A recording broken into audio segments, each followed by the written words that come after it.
এর মধ্যে ওনাদেরকে যখন আমি জিজ্ঞাসা করতেছিলাম যে আপনারা আমি টাকা পেয়েছি, ওনারা এর মধ্যে আমার ভিডিও করতেছিল যখন আমি আলমারি খুলছি আমার টাকাটা আমি পেয়েছি 8 লাখ টাকা। স্বর্ণ যখন পাইনি ওনাদেরকে আমি জিজ্ঞাসা করতেছিলাম, ওনারা আমার ভিডিও করতেছিল। তার তৎক্ষণিক স্বর্ণের কথা জিজ্ঞাসা করার পর ওনারা আমার হাজবেন্ডকে সেস্টে ধরে নিয়ে চলে যায়। আমার হাজবেন্ডের সাথে আমার একটা মুহূর্ত কথা বলতে দেয়নি। আমার হাজবেন্ডকে নিয়ে ওরা গাড়িতে তুলে ফেলে। নিচে নেমে দেখতেছি যে আমার ড্রাইভারকে হ্যান্ডকাপ পরানো অবস্থায় গাড়িতে ঠেলে ঠেলে আমার গাড়িতে ঢুকানো হচ্ছে। আমি জিজ্ঞাসা করলাম যে আপনারা আমার গাড়ির ছবি কেন তুলতেছেন? ওইখানে ঢুকিয়ে ড্রাইভারকে গাড়িতে ছবি তুলতেছেন। আমি জিজ্ঞাসা করলাম যে আমার ড্রাইভারকে এভাবে ঠেলে গাড়িতে তুলতেছেন কেন, আবার ছবি কেন তুলতেছেন? তো ওনারা বলতেছে গাড়িতে অস্ত্র পাওয়া গেছে।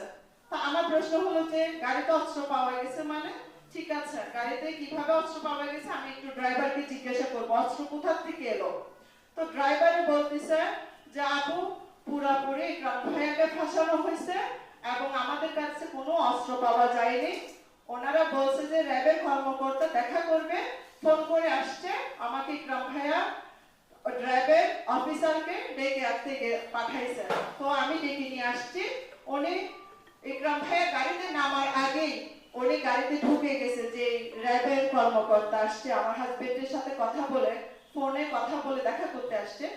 উনি ঢুকে কোনো কথা না বলে উনি বের হয়ে গেছে। বের হওয়ার পর আর কোনো কথা নেই। ছেলেবেলে কতগুলো সিভিল পোশাকে এসে আমার হাজবেন্ডকে গাড়ি থেকে নামিয়ে এভাবে হ্যান্ডকাপ পরিয়ে ধস্তাধস্তি করে বাসায় নিয়ে গেছে। বাসায় নিয়ে গিয়ে আমার হাজবেন্ডকে মারধর করছে।